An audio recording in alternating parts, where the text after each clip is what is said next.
Sweet. Uh, Welcome, and trying something new. As you can see by the title, I'm going to call this Hammered and Sickle. I'm going to read about Socialist Albania and drink my 90 proof whiskey and some beers, uh, and we'll see what happens. I have watched a video about Albania, and there's when they were socialist. It's on YouTube. You could find it. I'll have the link around somewhere. But right now, I'm just going to read from Wikipedia about the People's Socialist Republic of Albania. So, uh, I'm not doing anything outstanding. I did zero research. I had this idea in my head after Barney from 805 Uncensored said something in one of our chats about someone should make a podcast called Hammered and Sickled and talk about leftist content. And so that's where this inspiration came from. And I see a lot of people, I've seen people say, like, well, what are, we want to know about, who some of these socialist republics have been and things like that. I saw someone say, well, give me an example of a successful one. I can't say this one was successful, but Albania was a socialist republic from 1946 until like 1991. So, I don't know how you judge successful, but they were, 50 years, almost 50 years. So, whatever. So anyway, here we go. Cheers to anybody following along. So officially it's called the People's Republic of Albania, and it existed from 1946 until 1991. It was a one-party communist state. Oh, I see that in chat. Thank you, Anthony, for sharing that. I appreciate that. I see there's 3 viewers now. You guys want to say in chat who you are, just so I know? I could probably find out by clicking a button, but I don't want to break it. For trying something new, being a total noob to streaming, I'm just gonna not do that. But whoever's listening, thanks. Watching. So anyway, the People's Republic of Albania was a one-party communist state from 1946 to 1991. During that time period, they were ruled mainly by Enver Hoxha, Hoxha, and the Party of Labor of Albania. They ruled Albania by establishing a Stalinist and later Hoxhist style of state administration and adhering to policies which stressed national unity and self-reliance. I think you say Hoxhist, Hoxhaist. Close enough. Enver Hoxha, Hoxha is the guy's name. It's been described by many scholars as a totalitarian state. But it was Europe's only Muslim majority country, and declared itself the world's first atheist state in 1967. So they were doing something right, at least.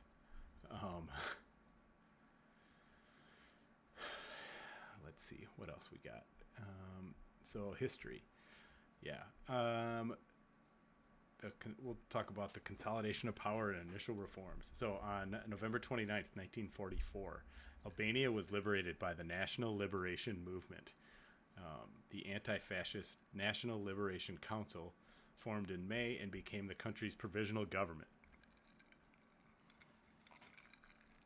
The government, like the LNC, was dominated by the 2-year-old Communist Party of Albania, and the party's first secretary was Enver Hoxha.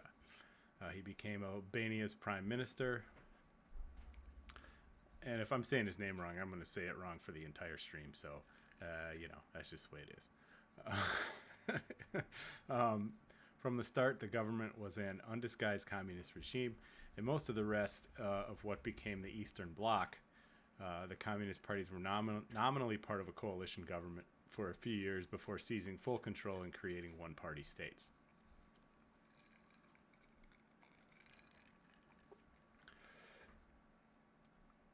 Let's see, where do we want to go next?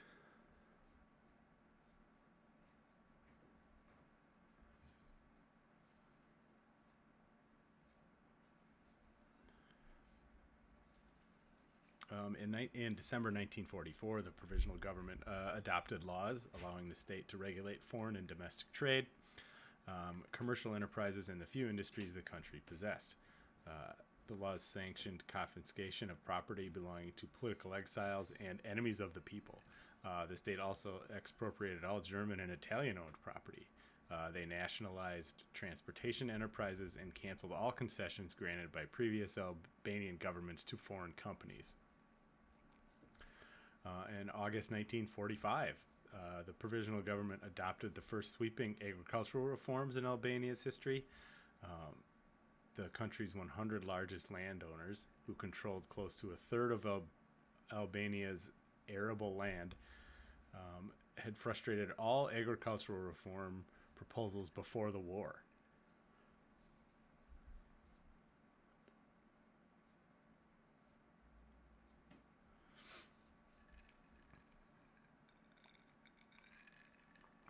The communist reforms were aimed at squeezing large landowners out of business, winning peasant support, and increasing farm output to avert famine.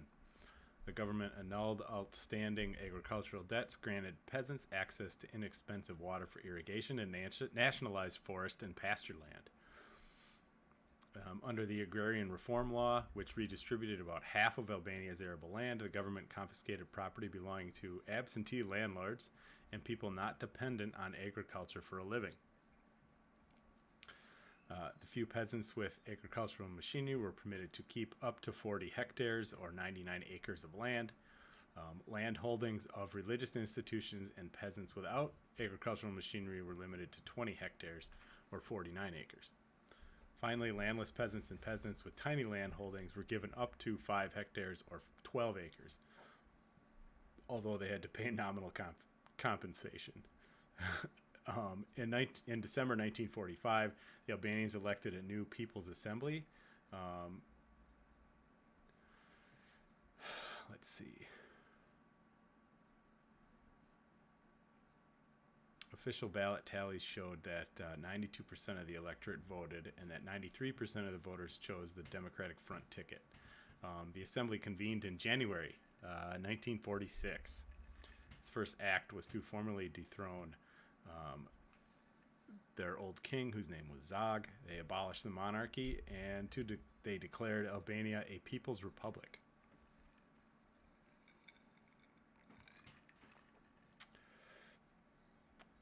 Let's see. The assembly adopted a constitution that mirrored the Yugoslav and Soviet constitutions. A couple months later, the assembly members chose a new government, which was emblematic of Hoxha's continuing consolidation of power. Hoxha became simultaneously prime minister, foreign minister, defense minister, and the army's commander-in-chief. In late 1945, early 1946, I'm going to butcher this person's name, but it's spelled Xoxe, so Zoshi, different than Hoxha, but that person was a hardliner, and they wanted to purge moderates who had pressed for close contacts with the West. Let's see. Hoxha remained in control despite the fact that he had once advocated restoring relations with Italy and even allowing Albanians to study in Italy. The government took major steps to introduce a Stalinist-style centrally planned economy in 1946. It nationalized all industries, transformed foreign trade into a government monopoly, brought almost all domestic trade under state control, and banned land sales and transfers. Planners at the newly founded Economic Planning Commission emphasized industrial development, and in 1947, the government introduced the Soviet cost accounting system.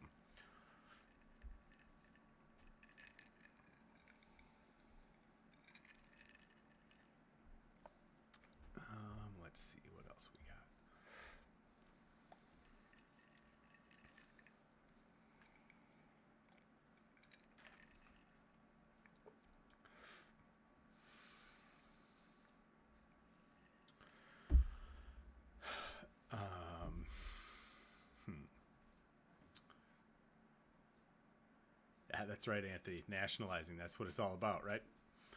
Seizing control of industry and property from the bourgeoisie, right, and making it owned by the people. It's what it's all about. Throughout this time, there were deteriorating relations with the West. The communist government's refusal to allow free elections in December 1945 was a big part of it. Albania restricted the movement of United States and British personnel in the country, charging that they had instigated anti-communist uprisings in the northern mountains. Little conjecture or opinion by me. I believe that wholeheartedly, since the United States has been involved in multiple coups by the CIA and other parts of the United States government for many years. Anytime they see a socialist government trying to take control, they do their damnedest to get them out of control, out of power, even if it means a coup that installs like a fascist right-wing dictator afterwards. They would rather have that, apparently, than a socialist, because they're, I don't know, the United States imperialism. Anyway, side note. Continuing. Britain announced in April of that year that it would not send a diplomatic mission to Tirana.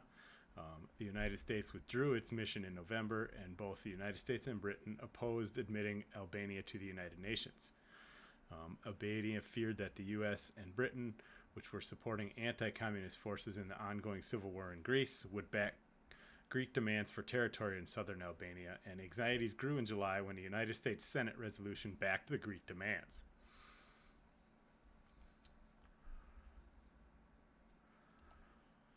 All right, gonna take a quick break.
All right, I am back. I see we have 3 viewers now. Thank you, whoever it is. I hope this isn't terribly boring. Um, if you joined late, it's just a thing some inspiration I had very recently, and was interested in learning about Socialist Albania because I've only become recently aware that they were actually a communist state. So at one point, and for quite a while, nearly 50 years. So yeah, I'll continue. Just want to say thanks again to anybody who joins. I appreciate that. If you guys have questions, comments, whatever, you can put them in chat. At the very least, I might laugh at it. I don't necessarily have any answers if you ask questions, but go ahead and ask, and I can see if it mentions it. Like I said, I'm just reading from the Wikipedia article about Socialist Albania. I did zero research. I saw a video on YouTube about Socialist Albania. It's like a, 25, 30-minute documentary. It was very good. And then now I'm reading from the Wikipedia page, so by no means a scholar. I'm just getting drunk and reading about socialism because it beats the fuck out of capitalism. I've got my union-made beer here. because this is a video, I'm not going to show it because I don't, for whatever reason, who knows, but it is union made, so that's good. And I've got some 90 proof whiskey also, so that's going well. All right, enough of me babbling. At least babbling about nonsense. Let's get back to the deteriorating relations with the West. So there was a major incident between Albania and Britain that erupted in 1946 after Tirana claimed jurisdiction over the channel between the Albanian mainland and the Greek island of Corfu. So also from Wikipedia, let's chat about this. I'm not familiar with this, so this should be fun. Bottoms up indeed, Anthony. The Corfu Channel incident, according to Wikipedia, consists of 3 separate events involving Royal Navy ships in the Channel of Corfu. I assume Royal Navy means the British, because, yeah. Like I said, this took place in 1946, and it is considered an early episode of the Cold War. I think it goes without saying. Everyone knows what the Cold War, at least the general concept of the Cold War, so I'm not going to get into that. But during the first incident, Royal Navy ships came under fire from Albanian fortifications. The second incident involved Royal Navy ships striking mines, and the third occurred when the Royal Navy conducted mine clearing operations in the Corfu Channel, but in Albanian territorial waters, and Albanian complained about them to the United Nations.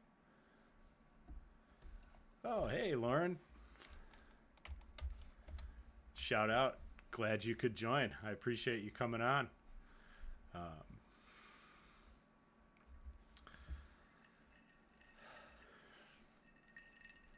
Cool. Okay, back to the Corfu Channel incident.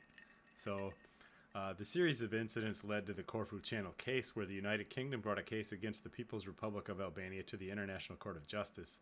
The court rendered a decision under which Albania was to pay £844,000 to the UK. That's equivalent to £31 million in 2015 terms. Because of the incidents, Britain in 1946 broke off talks with Albania aimed at establishing diplomatic relations between the two countries.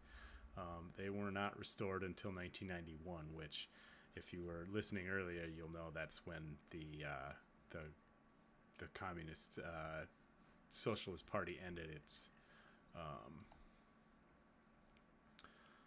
its governing of Albania. You guys want to hear more about the Corfu Channel? Whoever's listening. We've got Anthony, we've got Lauren, and as of yet, an unknown third viewer.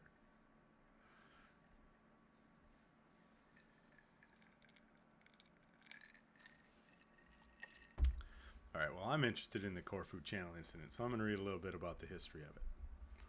It's not too long, but let's get into it, and then we'll get back to the main part of the talk, of the reading. But so the incident started proper on May 15th, 1946, when 7 Royal Navy ships, including the HMS Orion. You heard your name, yeah. I just said that I was saying hi, and thanks again for joining, and I wanted to see if people wanted to hear about the Corfu Channel incident, which is part of this, something in Wikipedia that it linked to. You were laggy, yeah. Everybody. It's the internet. Yeah, it's the time zone difference. You lagging 2 hours. That's what happens when you live in California. Instead of a cool state like Wisconsin. I'm kidding. Okay. Sorry. Back to the history of the Corfu Channel incident. So, one of the Royal Navy ships, the HMS Orion, and another one called the HMS Superb, crossed the Corfu Channel following a prior inspection and clearing of the strait. While crossing, they came under fire from Albanian artillery in coastal fortifications. The shells missed, and the British warships could not return fire. Although the ships suffered no material damage and no human casualties occurred, Britain issued a formal demand for an immediate and public apology from the Albanian government. The Albanian government basically told them to get bent and claimed that the British ships had trespassed into the Albanian territorial waters. Let's see. They issued a warning that prior notice should be given for all vessels passing through the Corfu Channel, and the British government declared that it would not give notice and threatened that if British warships were fired on again, they would return fire. It's Britain being Britain. I'm sure they're the OG of colonialists, right? So they're gonna say dumb shit like that. So anyway, they were passing close to the Albanian coast in what they considered to be a mine-free zone with Mauritius, I don't know what that is, leading, and Swamara is following closely. Maybe those are ships or something. I don't know. It doesn't say what they are. Leander was about 1 2/3 of a nautical mile away, accompanied by Volage. Those must be ships. I don't know what else they would be. Just prior to 3 p.m. that day, one of the ships struck a mine and was damaged. And one of the other ships was ordered to go to the Corfu harbor. While towing, Volage was struck by a mine and sustained heavy damage. The ship's bows were blown off, and adverse weather conditions in the straits made the towing effort exceedingly difficult. Let's see. What else is there? Let's get to the aftermath, because this is probably not that interesting.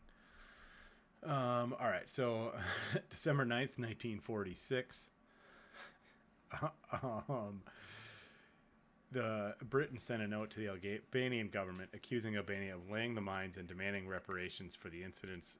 Britain demanded a reply within 14 days, and that they would refer the matter to the UN Security Council. In its reply, the Albanian government denied the allegations and went on to claim that the affair was a work of countries which did not wish to see a normalization of relations between Albania and Britain. And in fact, that vessels from Greece and other countries had trespassed recently where the mines were discovered. Let's see what else happened. The Albanian government refused to pay the reparations ordered by the court, and in retaliation, the British government withheld 1,500 kilograms of Albanian gold from entering the country. The gold was looted by the Axis powers, of course, from Albania during World War II. And stored in the vaults of the Bank of England. So, England stole the gold during World War II. Just had it sitting in their vaults, and now they just refuse to return it because they were trespassing in Albanian waters and had their ships damaged. Fuck you, Britain. That's what I got to say to that.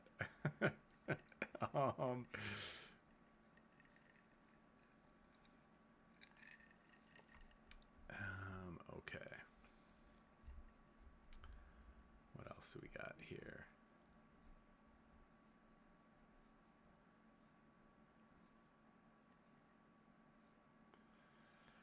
So it does look like the gold was eventually awarded to the Albanians by the U.S., UK, France Tripartite Commission in 1948 after it was retrieved by the Allies. So apparently they got it back at some point, but okay, so that's about all there is to say about the Corfu Channel incident. So now let's go back to the regular stuff here. So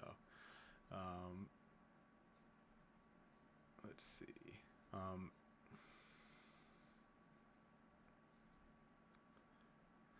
After 1946, the United States and the United Kingdom began implementing an elaborate, covert plan to overthrow Albania's communist government by backing anti-communist and royalist forces within the country. That's weird. I just mentioned earlier about the United States penchant for coups. Here we go. And now I'm going to click on the Wikipedia link for what the elaborate covert plan is. This is pretty great. Totally unplanned. You can probably tell because this is, off the cuff. I hope this is interesting at least. You guys want to hear me? You guys want to hear me keep doing this, or are you just like, he should shut up and we should never do this again? Put in chat if you want me to keep going. I'm enjoying this, but of course, I've got my whiskey and my beer, so you'd be willing to see it again. Oh, I love that. Thanks. I appreciate that, Lauren. All right. Well, that's a ringing endorsement in my book. So I'm gonna keep going. All right. So we're gonna talk about the United States and the United Kingdom implementing an elaborate covert plan to overthrow the Albanian communist government. Anything is enjoyable with enough whiskey. Yeah, totally. I appreciate that. Yeah. All right. So the elaborate plan that was previously mentioned is called Operation Valuable, also known as the Albanian Subversion. The main goal was to overthrow the government of communist Albania. MI6 and CIA launched a joint operation using Albanian expatriates as agents. Other anti-communist Albanians and many nationalists worked as agents for Greek and Italian intelligence services, some supported by the Anglo-American Secret Services. So, the CIA and MI6. Many of the agents were caught, put on trial, and either shot or condemned. I mean, naturally, that's what the U.S. would do. So it makes sense that that's what another government would do when they were caught spies. I don't actually see that as like, a bad thing. I mean, killing people's bad, but like, the U.S. would do the same. So there's no, like, I can't be held against them in that regard. Let's see. Let's talk about the operational plans.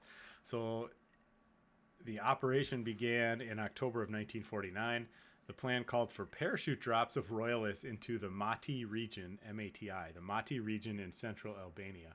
The region was known as a bastion of Albanian traditionalism and moreover praised for their loyalty to King Zog. If you remember, Zog is the person that the Communist Party deposed during their takeover. Excuse me. The original plan was to parachute in agents in order to organize a massive popular revolt, which the Allies would supply by airdrops.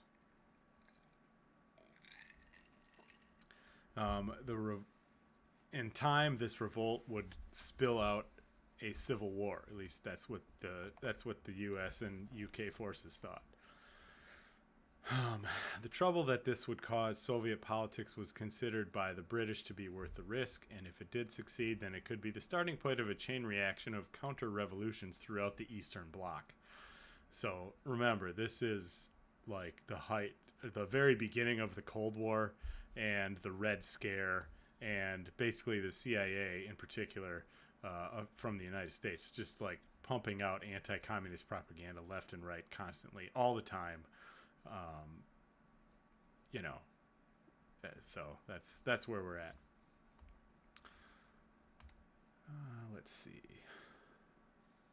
The British wanted the United States to finance the operation and to provide bases.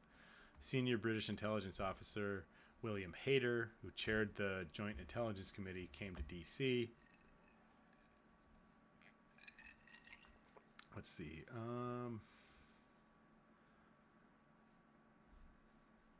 Himself with a group of intelligence service members and Foreign Office staff. They met with Robert Joyce of the U.S. State Department's planning and policy and planning staff, and other U.S. intelligence officials such as James McCarger and Franklin Lindsay. McCarger was assigned to liaise with Philby on joint operational matters.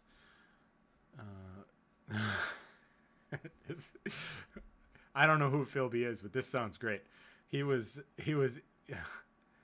assigned to liaise with Philby on joint operational matters, and unbeknownst to the CIA, Philby was a communist and spy for Soviet foreign intelligence.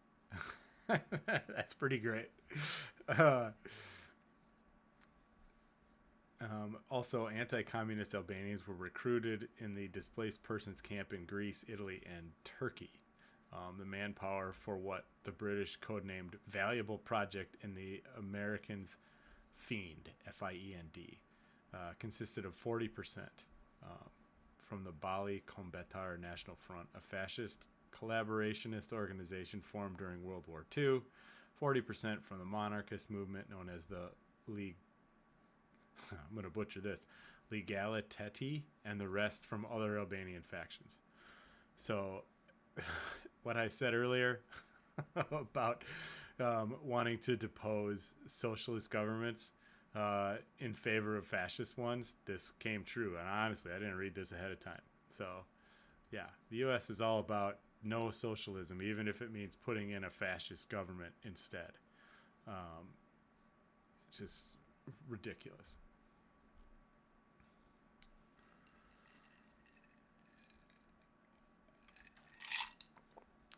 Let's see.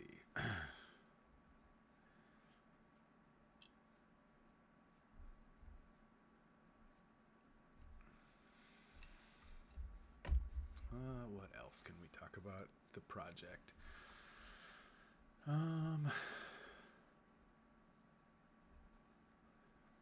Yeah, let's read into this some more. So this is the project. This is more about the project itself. So Albanian emigres were recruited and taken to Libya to train for a pilot project that would become known as Operation Valuable. The SIS, with U.S. Army Colonel Ace Miller as a liaison, trained the men in use of weapons, codes, and radio, the techniques of subversion, and sabotage. They were dropped into the mountains of Mati throughout 1947, but failed to inspire the inhabitants into a larger revolt. The operation continued into 1949. There were sabotage attempts, but no real success in raising a revolt. The U.S. government, let's see.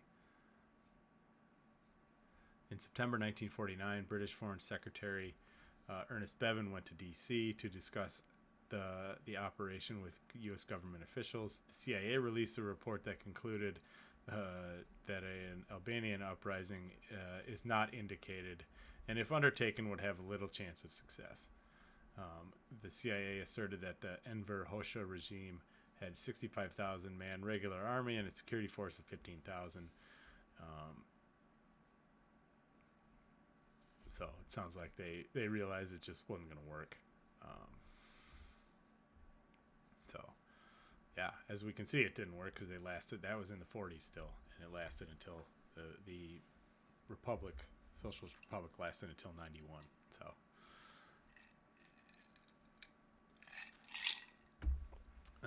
All right. So that was Operation Valuable. Okay.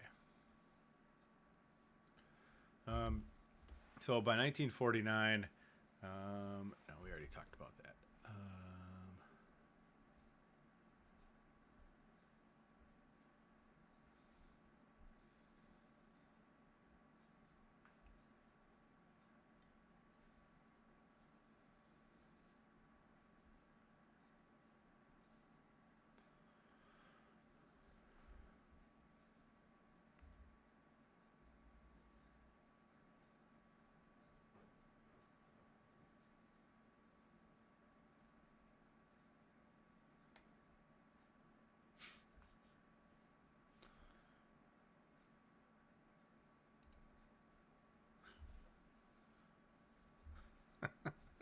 Trolls in chat.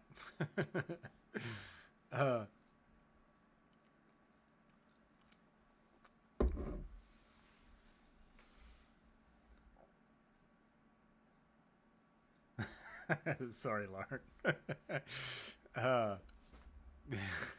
Yeah. Nah. If that person happened to be someone in our group chat, which I doubt very seriously, they should get in touch with me with their Instagram handle so I can verify that. Otherwise, they will remain banned. Okay, let's see.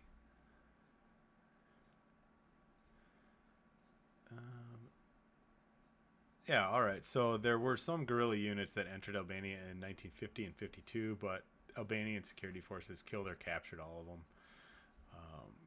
following a wave of that subversive activity that included a failed infiltration and the bombing of a Soviet embassy in Tirana, the communist authorities implemented security measures, and let's see, and enacted a penal code for anyone who was found guilty of conspiring against the state. That's pretty standard stuff. The United States has that. It's the Insurrection Act, at a very high level, at any rate.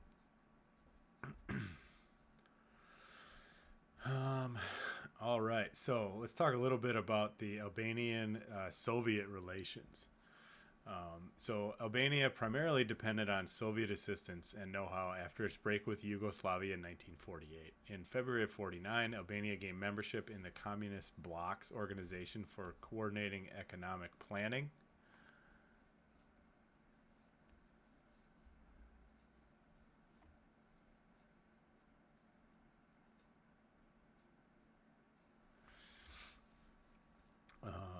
Let's see. Yeah. Sorry, took a pause there. The Council for Mutual Economic Assistance, or COMCON, Tirana soon entered into trade agreements with Poland, Czechoslovakia, Hungary, Romania, and the Soviet Union. Soviet and East European technical advisors took up residence in Albania, and the Soviets also sent Albanian military advisors and built a submarine installation on Sazan Island. After the Soviet-Yugoslav split, Albania and Bulgaria remained the only countries that the Soviet Union could use to supply war material to the communists fighting in Greece. Let's see. Aligned with the orthodox line of Stalin, Albania's Communist Party implemented elements of Stalinist policy and economics. In 1949, Albania adopted the basic elements of the Soviet fiscal system, under which state enterprises paid direct contributions to the treasury from their profits and kept only a share authorized for self-financed investments and other purposes. In 1951, the Albanian government launched its first five-year plan, which emphasized utilizing the country's oil, chromite, copper, nickel, asphalt, and coal resources, expanding electricity production, increasing agricultural output, and improving transportation. The government began a program of rapid industrialization after the APL's Second Party Congress and a campaign of collectivization of farmland in 1955. At the time, private farms still produced about 87% of the agricultural output, but by 1960, the same percentage came from collective or state farms. So that right there is the very definition of communism, right? Collective farms.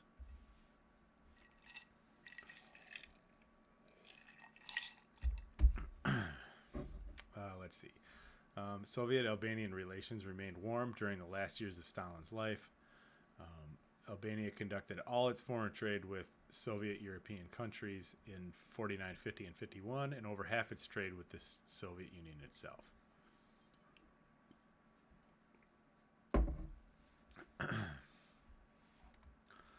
Although far behind Western practice, healthcare and education improved dramatically. For Albania's 1.2 million people in the early 1950s, the number of Albanian doctors increased by a third to about 150 early in the decade, and the state opened new medical training facilities. The number of hospital beds rose from 1,700 in 1945 to 5,500 in 1953. Better health care and living conditions produced an improvement in Albania's dismal infant mortality rate, lowering it from 112.2 per 1,000 live births to 99.5 per 1,000 in 1953. The education system geared towards cementing communism and creating the academic and technical cadres necessary for construction of a socialist state and society also improved dramatically. The number of schools, teachers, and students doubled between 1945 and 1950. Illiteracy declined from roughly 85% in 1946 to 31% in 1950. The Soviet Union provided scholarships for Albanian students and supplied specialists and study materials to improve instruction in Albania. The State University of Tirana was founded in 1957, and the Albanian Academy of Sciences opened about 15 years later. Let's see.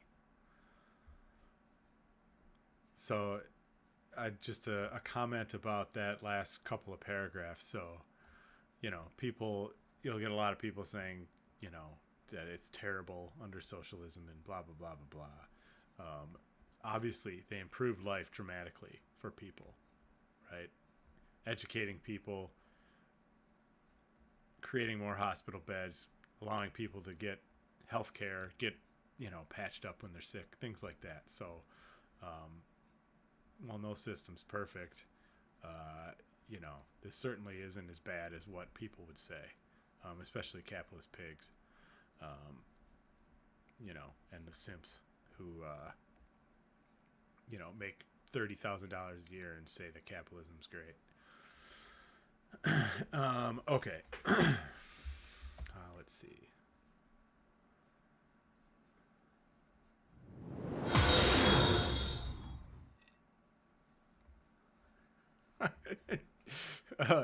I just heard a noise. I wasn't sure. Somebody called Joe Biden's diaper just followed me. That's pretty great. If you're listening, how's it going? Love your handle. That's pretty great. Oh man. All right. My whiskey's gone. Time for beer. Okay. Let's see. Where should we go next? Let's see. Stalin died in March 1953.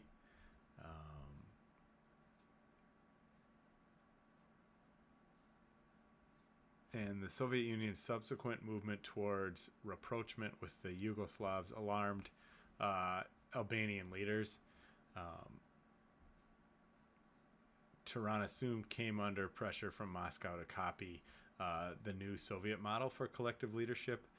In July of '53, Hoxha handed over the foreign affairs and defense portfolios to loyal followers, but he kept both the top party post and the premiership until 1954. The Soviet Union, responding with an effort to raise the Albanian leaders' morale, elevated diplomatic relations between the two countries to the ambassadorial level.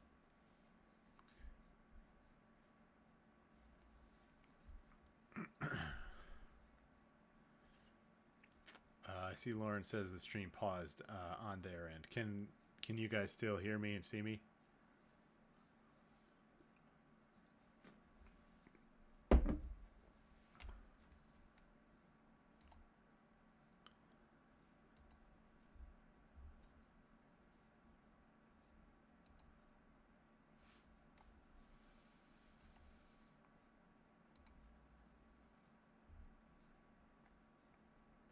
Hello, hello. Test, test.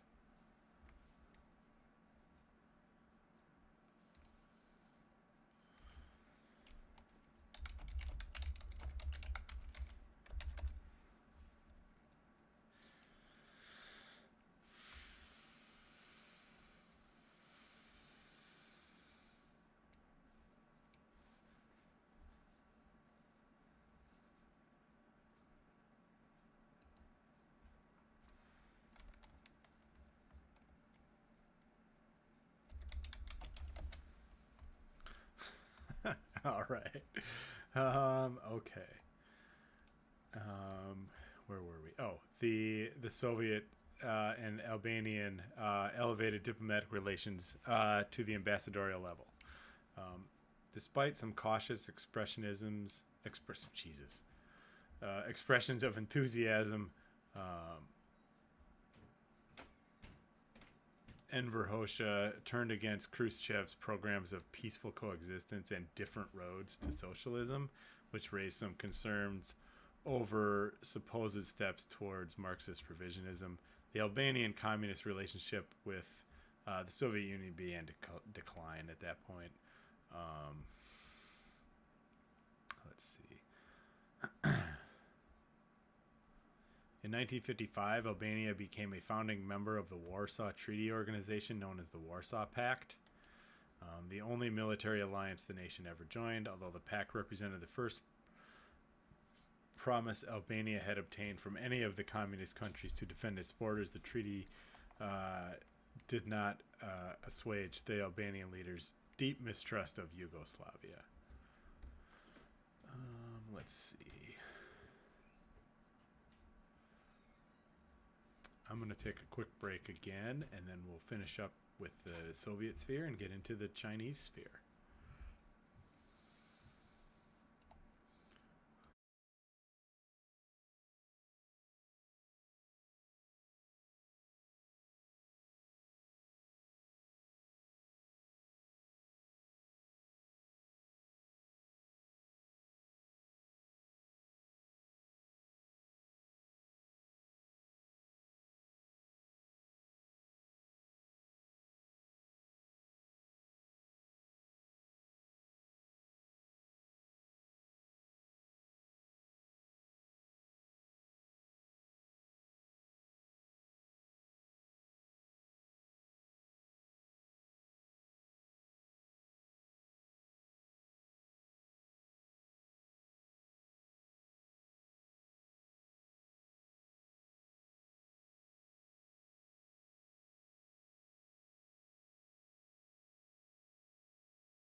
All right, we are back.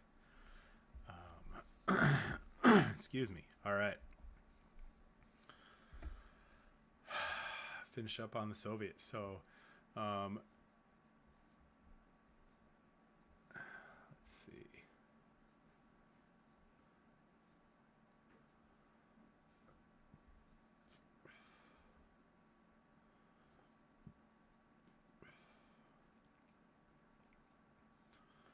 In 1956, Hoxha was alarmed by the denunciation of Stalin by Khrushchev, and defended Stalin and refused to follow Khrushchev's attempt at stepping away from the prior Soviet administration. Hoxha continued to maintain this position, including through the disturbances in Poland and the rebellion in Hungary in 1956. Hoxha during this period purged party moderates with pro-Soviet and pro-Yugoslav leanings,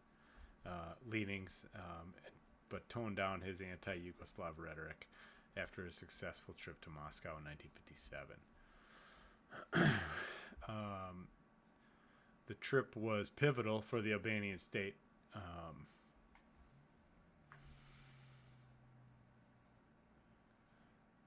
Oh, sorry, man. Hey, Anthony, that's too bad. I'm glad you're back, though. Um, you know, Lauren can say for sure, but as far as I'm concerned, what you missed was riveting. Like just the most dramatic telling of anything you could ever hear. I'm kidding, of course. But welcome back, Anthony. Welcome back.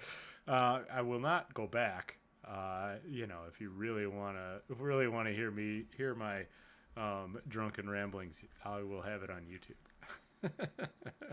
But or some other place to watch it. Yeah, much love.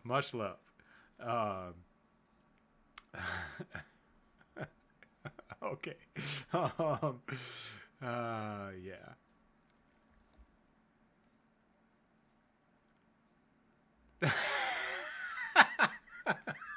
Lauren. Yeah. Yeah. Man, for something I thought up this afternoon when I was sitting at my computer, I had time to plan. I did all of that in like 3 hours of planning for this stream. Yeah. Replica Battlefield. Hilarious. Yeah. Totally. Totally.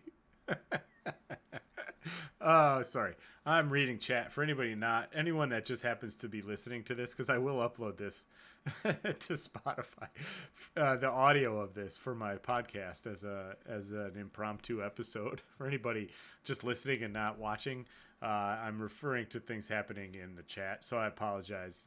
There is a visual component to this that you won't get. But at any rate.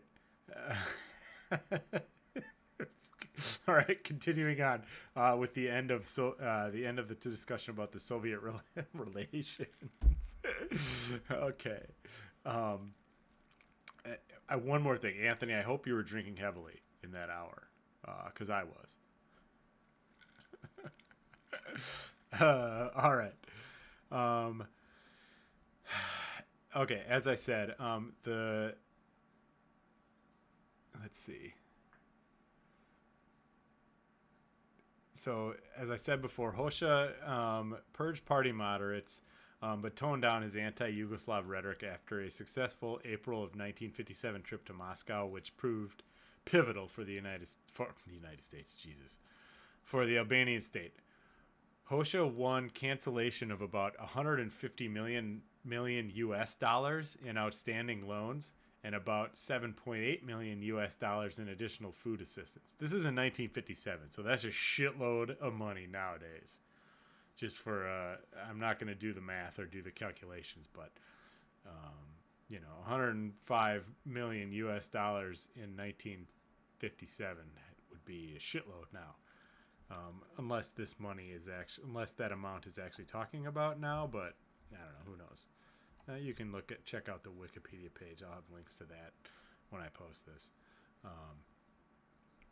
At any rate, by 1958, tensions had sparked between, Hoxha and somebody named Tito, who continued conflict over the issue of Albanians in Kosovo. So that Tito must have been from Yugoslavia. I'm not up on my Eastern Bloc history, but I presume that Tito was from the Yugoslavia.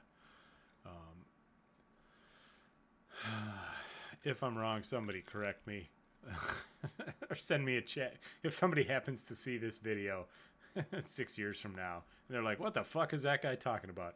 Send me a chat on Instagram at dystopian_grift and tell me what a dumbass I was being for a number of reasons. But, okay. Let's see. There was further tension over a CumCon plan for integrating the East European economies, which called for Albania to produce agricultural goods and minerals instead of emphasizing the development of heavy industry.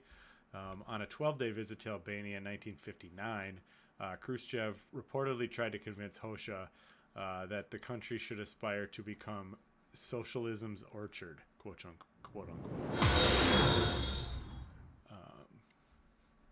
I don't know what that means. Hey, I just got another follow. Thanks, Lauren. But so I guess that's kind of anticlimactic as far as Soviet relations go, but that's where it ends. You guys want to hear about Chinese relations, or should I move on to whatever's next in here? This could go on for hours, apparently. Should we go? Let's just move on to the withdrawal from the Warsaw Pact. What else?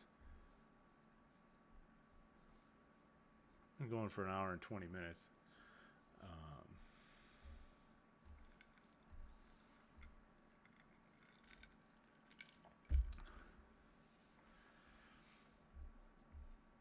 Let's see.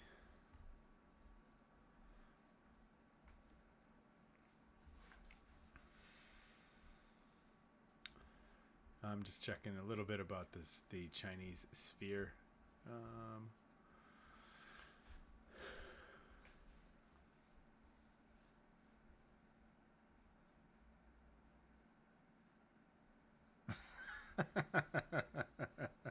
Right.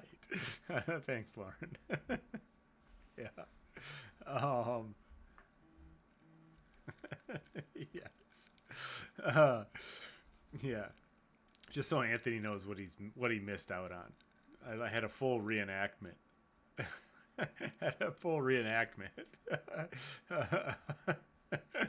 Of a battle. Yeah.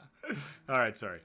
For those, if anyone actually happens to listen to this drunken rambling, I was talking about the visual component of chat again on Twitch. So, too bad. So sad. Go find it on YouTube. Seriously, I'm not fucking around. I appreciate you listening.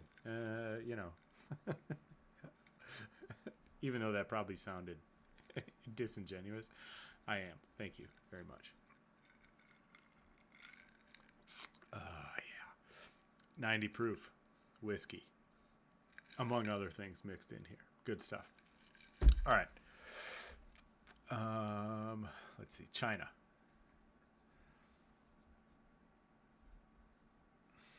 So by 1958, Albania stood with the People's Republic of China in opposing Moscow on issues of peaceful coexistence, de-Stalinization, and Yugoslavia's, quote, separate road to socialism, unquote, through decentralization of economic life. The Soviet Union, other Eastern European countries, and China all offered Albania large amounts of aid. Soviet leaders also promised to build a large, quote, palace of culture in Tirana as a symbol of the Soviet people's love and friendship for the Albanians. But despite the gestures, Albania was dissatisfied with Moscow's economic policy towards Albania. Hoxha apparently decided in either May or June of 1960 that Albania was assured of Chinese support. And when sharp polemics erupted between the PRC and the Soviet Union, they openly sided with the former. Someone named Ramiz Alia, at the time a candidate member of the Politburo and Hoxha's advisor on ideological questions, played a prominent role in the rhetoric. I don't know who that person is. Jim Beam. That's right. That's right. Yeah. It is actually Jim Beam. I'm mentioning that they are not a sponsor.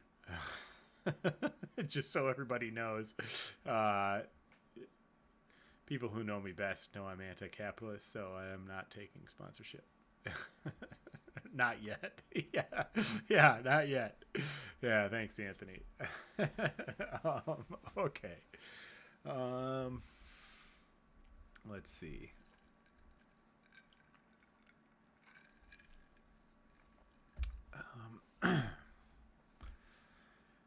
There's a whole lot here about things happening with China and the Romanian Workers' Party.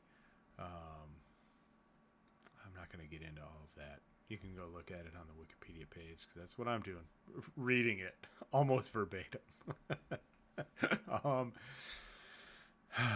But Albania again sided with the People's Republic of China when it launched an attack on the Soviet Union's leadership of the International Communist Movement at the November 1960 Moscow Conference of the world's 81 communist parties. Shit, I'm learning a lot tonight myself. I hope you guys are. My Twitch chatters are unionizing. I love that.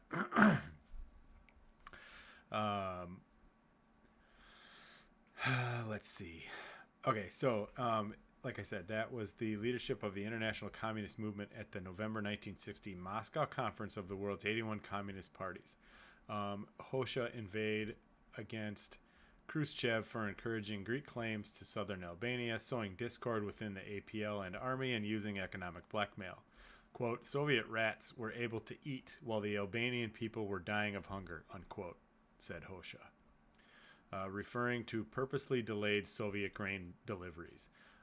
Communist leaders loyal to Moscow described Hoxha's performance as, quote, gangsterish and infantile, unquote, and the speech extinguished any chance of an agreement between Moscow and Tirana.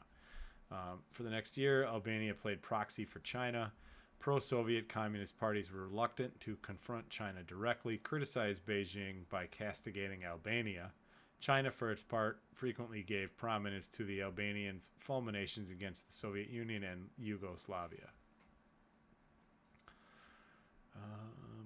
Let's see.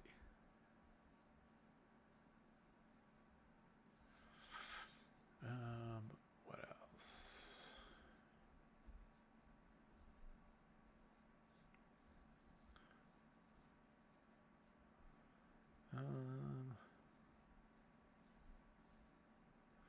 China again compensated Albania for the loss of Soviet economic support, supplying about 90% of the parts, foodstuffs, and other goods the Soviet Union had promised. China lent Albania money.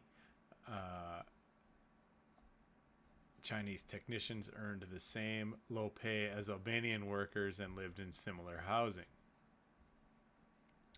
China also presented Albania with a powerful radio transmission station from which Tirana sang the praises of Stalin, Hoxha, and Mao Zedong for decades. For its part, Albania offered China a beachhead in Europe and acted as China's chief spokesman at the United Nations. So I'm just going to interject here. The fact that China was given a beachhead by Albania,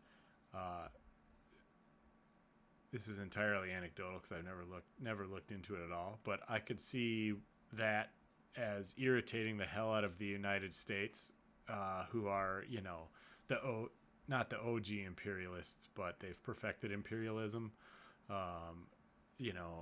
Especially during that time, during the Cold War, the United States and the CIA would have been fucking furious about that. I can almost guarantee. So, there would have been shitloads of anti-communist propaganda coming out about that, I can imagine. Chinese equipment and technicians were not nearly as sophisticated as the Soviet goods and advisors they replaced. And there was also a language barrier, which ended up with Albania leaving the Warsaw Pact. The other East European communist nations, however, did not break diplomatic or trade links with Albania. In 1964, the Albanians went so far as to seize the empty Soviet embassy in Tirana, and Albanian workers pressed on with construction of the Palace of Culture on their own. The shift away from the Soviet Union wreaked havoc on Albania's economy. Half of its imports and exports had been geared towards Soviet suppliers and markets, so the souring of Tirana's relations with Moscow brought Albania's foreign trade to near collapse as China proved incapable of delivering promised machinery and equipment on time. The low productivity, flawed planning, poor workmanship, and inefficient management at Albanian enterprises became clear when Soviet and Eastern European aid and advisors were withdrawn. In 1962, the Albanian government introduced an austerity program appealing to the people to conserve resources, cut production costs, and abandon unnecessary investment. Okay, that's the end of what it says about Chinese relations. Let's see.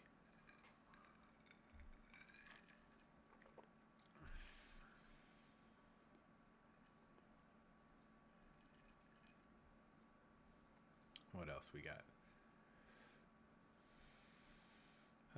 Eventually, Albania withdrew from the Warsaw Pact.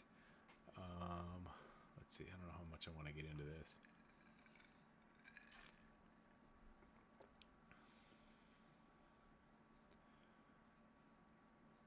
Let's see what else we got.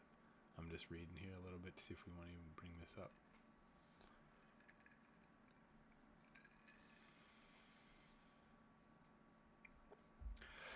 Not going to talk a whole lot about this, but Albania, in September of '68, Albania formally withdrew from the Warsaw Pact.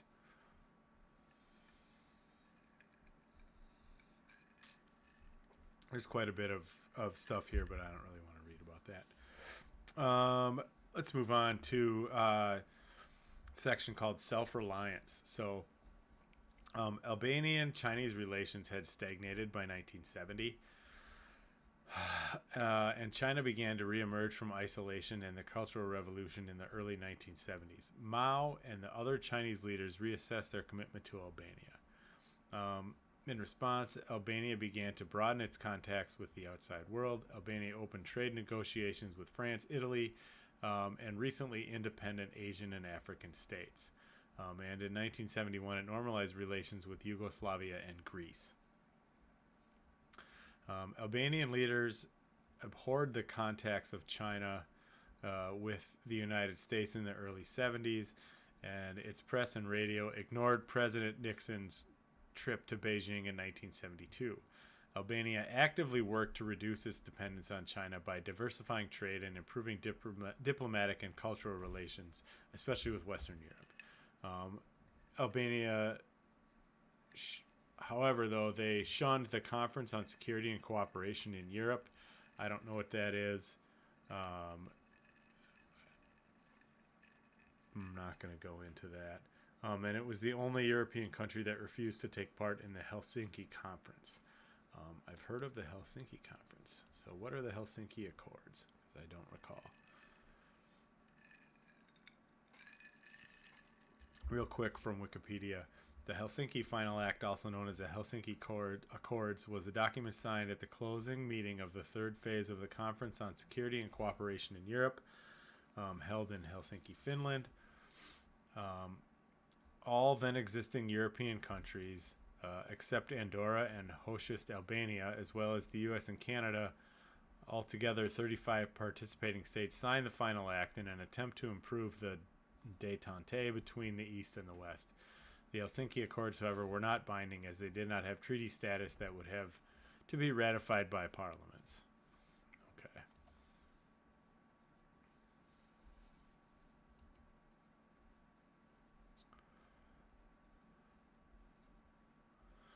So they didn't take part in that conference.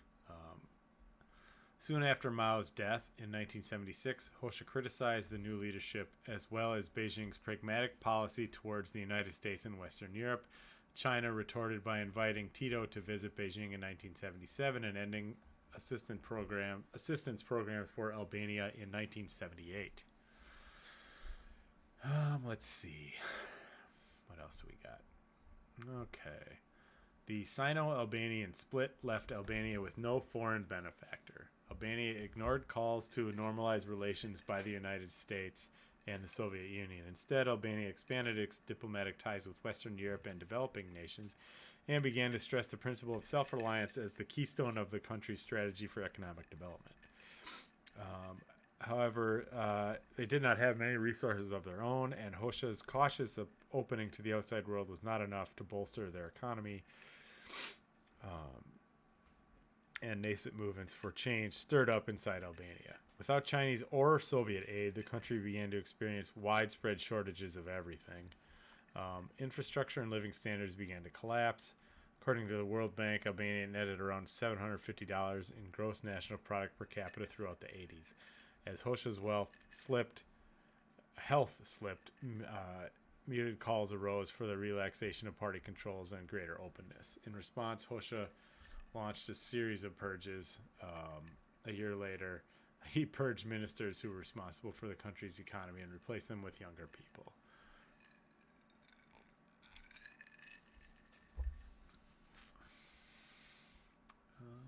Let's see what else we got.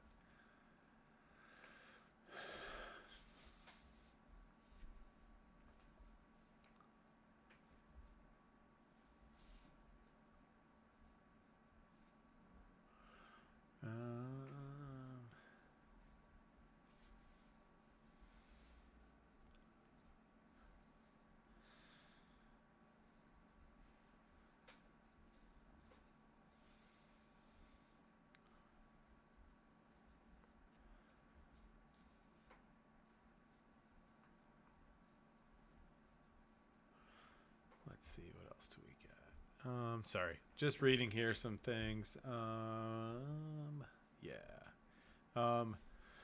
In 1983, Hosha relinquished many of his duties due to poor health.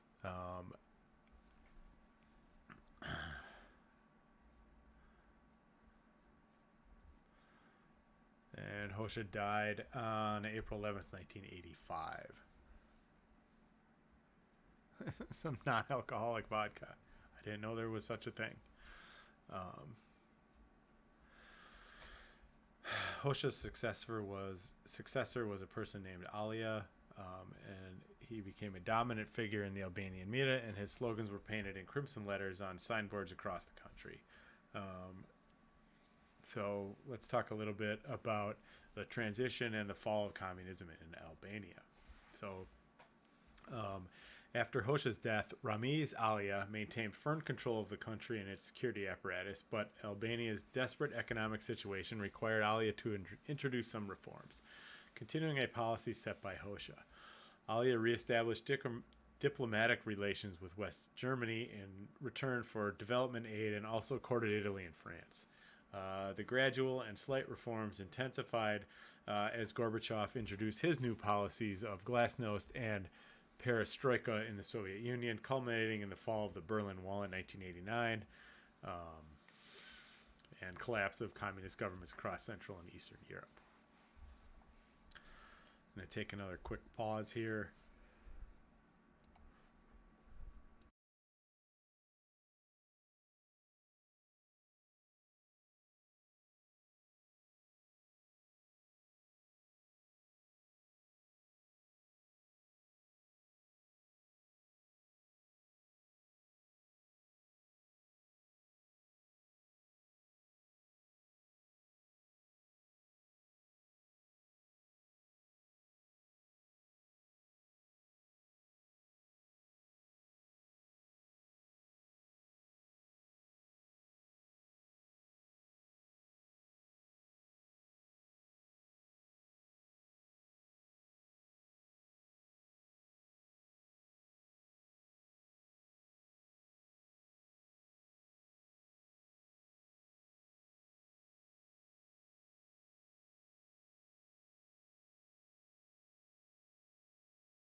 All right, I am back. See, we still have 4 viewers. That's great. It's better than zero. um, I appreciate you guys giving me the time of day, listening to me babble drunkenly about Socialist Albania. Okay, let's see. Back to the transition and the fall of communism. All right. Oh boy, I'm going to butcher this guy's name. After Nikolai Ceausescu, he was the leader of communist Romania. He was executed in a revolution in December 1989. Ramiz Alia expedited his reforms, apparently concerned about the violence and his own fate if radical changes were not made. He signed the Helsinki Agreement, which respected some human rights. On December 11th, 1990, under enormous pressure from students and workers, Ali announced that the Party of Labor had abandoned its guaranteed right to rule, that other parties could be formed, and free elections would be held in the spring of 1991. Alia's party won the elections of March 31st, 1991, the first free elections held in decades, but it was clear that the change would not be stopped. The position of the communists was confirmed in the first round of elections in interim law, but 2 months later it fell during a general strike. A committee of national salvation, quote unquote, took over, but it also collapsed within 6 months. In March of 92, the communists were trumped by the Democratic Party in national elections. The change from dictatorship to democracy came with many challenges. The new Democratic Party had to implement reforms it had promised, but they were either too slow or did not solve the country's problems, so the people were disappointed.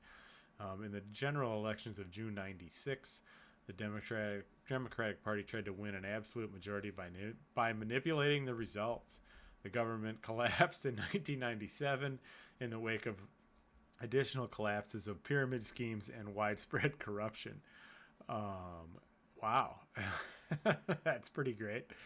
That just doesn't say what the actual scheme they were doing is. There was chaos and rebellion throughout the country at that point. The government attempted to suppress the rebellion by military force, but it failed due to long-term corruption of the armed forces, forcing other nations to intervene. Albanians ratified a new constitution in 1998, establishing a democratic system of government based upon the rule of law, quote unquote, and guaranteeing the protection of fundamental human rights. The name People's Socialist Republic of Albania was officially illegitimate by November of 98 with the new constitution, although the old communist symbols were already withdrawn and replaced. Just a couple things left here. Also, got another follower, somebody named The Nevo. Thank you for following. During its communist era, Albania was governed by the Party of Labor of Albania. According to the Albanian Constitution of 1976, legislative powers were vested in the People's Assembly. That's right, Lauren. There was no more communism in Albania as of like the mid-90s. According to the Constitution of 1976, legislative powers were vested in the People's Assembly, which the Constitution described as the supreme organ of state power. Its competences included directing the internal and external policies of Albania, approving and amending the Constitution and laws, approving plans for economic and cultural development, as well as state budget, ratifying treaties, and a host of other things. It also elected and dismissed the Presidium of the People's Assembly, Council of Ministers, and the Supreme Court of Albania. Let's see.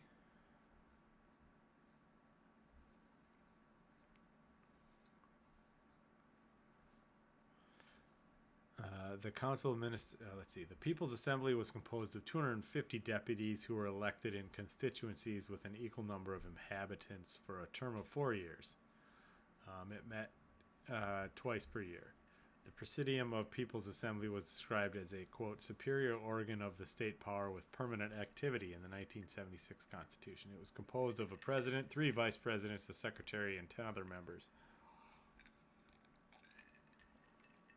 The supreme and executive organ of the government was the Council of Ministers. They were appointed from among the ranks of the People's Assembly. Like the People's Assembly, it also had its own presidium, which was composed of a chairman and vice chairman. So that's just a general overview of what they did.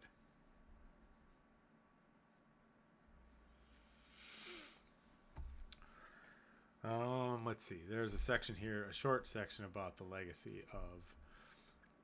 So we'll talk about that a little bit. So the policies which were pursued by Enver Hoxha and his followers influenced political and economic thought around the world.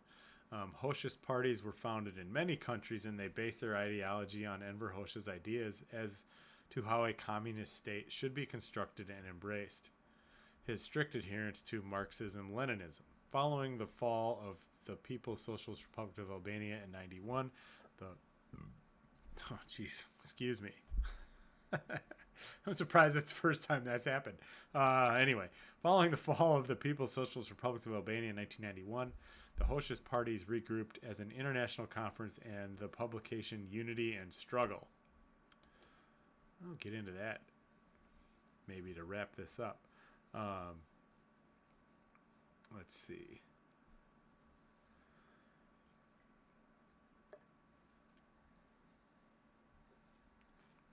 A 2016 survey conducted by the Institute for Development Research and Alternatives showed that 42% of Albanians believe that Enver Hoxha had a positive impact on history, not much less than 45% who see his impact as negative. Citizens in the regions of southern and southwestern Albania that were interviewed had the most positive view of Hoxha with 55%. Approximately 35% of respondents said that the communist past was not a problem for them, while 62% saw it as at least somewhat problematic. So that's where this page ends. I want to get into a little bit about the unity and struggle thing that they just mentioned. However, just in general,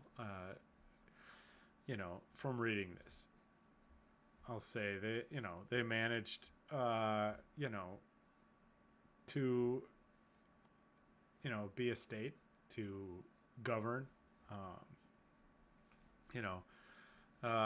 be around for almost 50 years. They relied heavily on trade, but they're a small country, so that makes sense to me, being very uneducated about that type of thing. But there was even before 1,000 years ago, communities relied on trade, right? So it's to support themselves. It was very rare, I think, to find communities that were completely self-sufficient. It's just how it is, right? So I don't think that's a knock on them. But anyway, let's to wrap this up, let's get into a little bit about the unity and struggle mentioned before. This is pretty short, but I'll just say this. So the International Conference of Marxist-Leninist parties and organizations. It is an international organization adhering to the Hoxhist tradition developed in communist Albania. It claims to be the continuation of the international organizations of communist parties of the 19th and 20th centuries, including the International Working Men's Association and Comintern. It adheres to the ideas of Marx, Engels, Lenin, and Stalin, and organizes on the principles of anti-revisionist Marxism and Leninism. The conference was founded in Quito, Ecuador in 1994 and adopted a communist declaration to the workers and peoples of the world. They have an annual meeting, it looks like, in Europe, the United States, and Asia.